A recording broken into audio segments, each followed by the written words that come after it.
So we just recently talked about Ocarina of Time here on the channel and the likelihood of what I think about us potentially getting a standalone remake for that title for Zelda's 35th anniversary. Now, the game that you can't leave out of the conversation when you speak about Ocarina of Time is Majora's Mask, and that is because it is the polar opposite of that title, and it came out roughly 2 years afterwards. And what I want to discuss in today's video is the likelihood of us seeing Majora's Mask ported to the Switch in some way, shape, or form, whether that be the original version, the 3DS version, or its own standalone remake as well.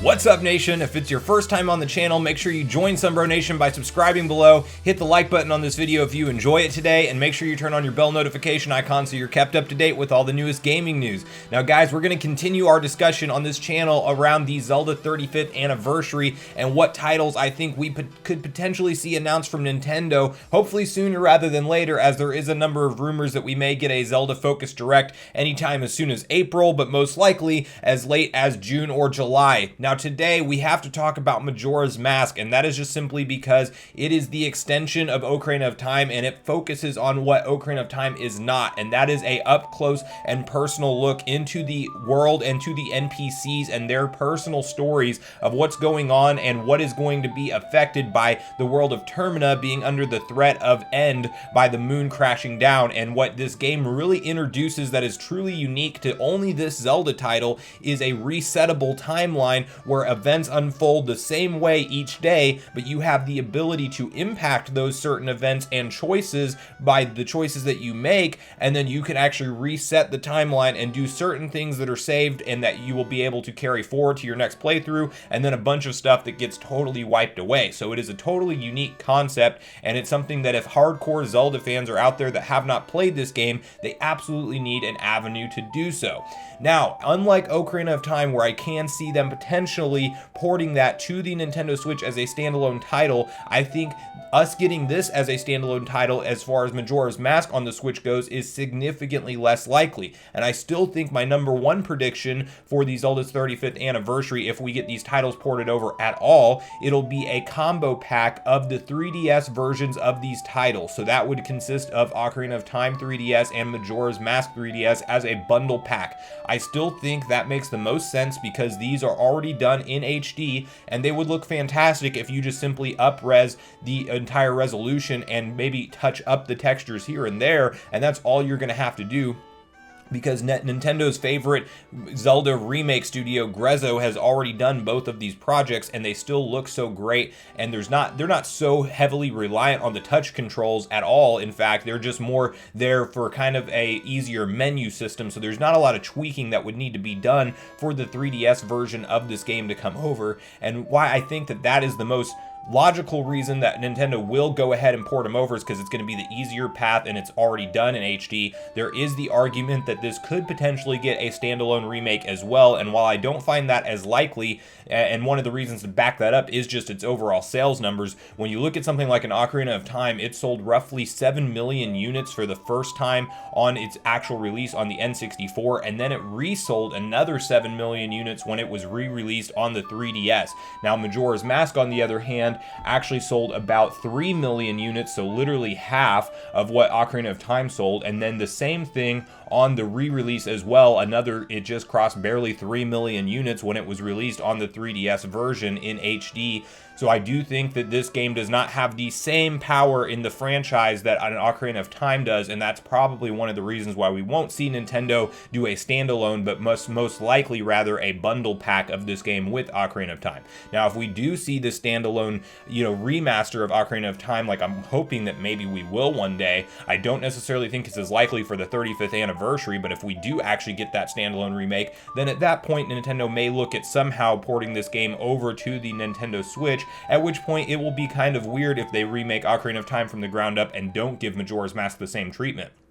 There was a lot of fans that speculated that we would never see Majora's Mask brought over on the 3DS, and lo and behold, after about a few years after Ocarina of Time did come out as a standalone title on the 3DS, we did get Majora's Mask 3DS. So there is a possibility that they give us one title and not the other for the Zelda's 35th anniversary, because I don't think that they're, unless if they give us both as a combo pack, I can't see Nintendo doing individual $60 releases around the same time frame, especially when we still have other games that we're going to talk about in this series, like the Legend of Zelda Wind Waker and Legend of Zelda Twilight Princess, which are both essentially done as they have already been ported over to the Wii U in a fully HD remastered copy. So when you're talking about all these $60 Zelda games, I don't want to get over ambitious on how many titles I think we will see released, because Nintendo's not going to flood the market with 6 to 8 different Zelda titles and charge $60 a piece. It's just simply something that Nintendo knows not to do because they're too smart of a company, especially considering that we have everything to look forward to in the realm of the 2D Zelda games also,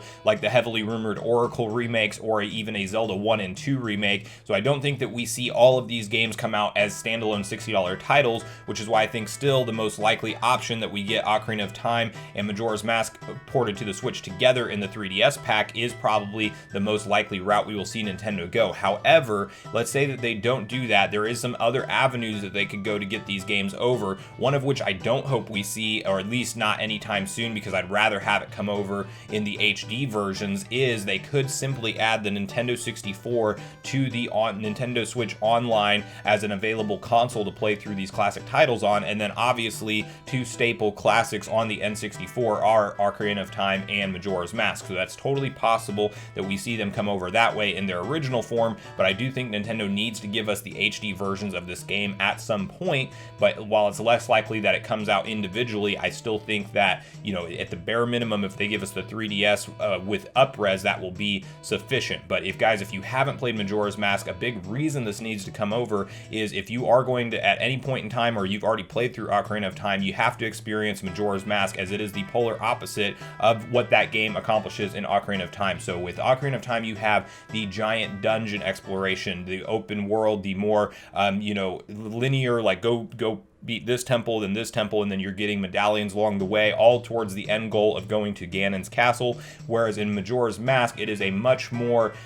slowed down, kind of up close and personal look at the NPCs and what they're going through in a day in, day out life cycle in Termina, and you're actually collecting a bunch of masks along the way, which are pivotal to the end of the game. And it's really kind of cool because you don't realize that when you're first starting to collect these masks, that you actually need them all towards the end of the game whenever you go up to the moon and you actually have your final showdown. So I do think that that's a really cool thing that happens in Majora's Mask. And then you also have the things like, it's less dungeon focused but more NPC focused, so there's only a total of 4 dungeons as opposed to like your 9 in Ocarina of Time,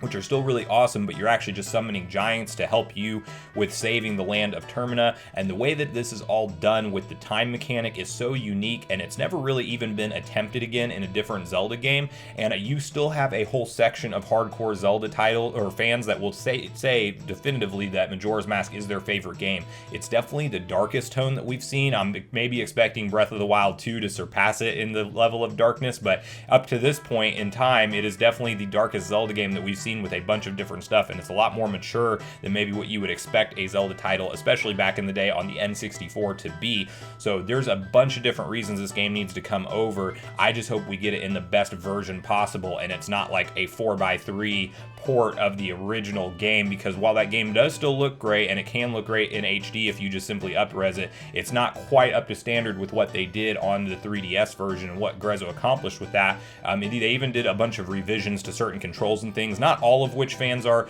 actually a fan of, and myself included. Like, they changed the swimming mechanic pretty heavily with Zora Link, and I definitely wasn't a fan of that revision as much. But outside of that, all of the changes that they made, in my opinion, were good changes, and they should be brought over to whatever version of this game we see released on the Nintendo Switch. I would love to know your guys' opinion, though, on if you think we have any likelihood on seeing Majora's Mask coming over to the Nintendo Switch in some way, shape, or form. Maybe you think it'll get its own standalone remake, or maybe you think we will see it in the 3DS pack, kind of like I am predicting, because that's, again, my #1 choice. But go ahead and leave me your vote in the community poll that I'm going to create today, and that is if we will see Majora's Mask ported over or not, and then also how you think we will see this game come over to the Nintendo Switch, and then definitely leave your thoughts with me in the comments before you leave to make sure that we can get a back and forth conversation started about which Zelda games you hope we see focused on for Zelda's 35th anniversary. Thanks so much for watching the video today, everyone. I do truly appreciate you all sticking around until the end. I do at this point in the video want to invite you all one more time to join Sunbro Nation if you haven't done so already. Do so by subscribing below. Hit the like button on your way out on this video if you enjoyed it today, and make sure you turn on your bell notification icon so you're kept up to date with all the newest gaming news. Guys, that's going to do it for me. I hope you all have a great day. Sunbro Nation, out.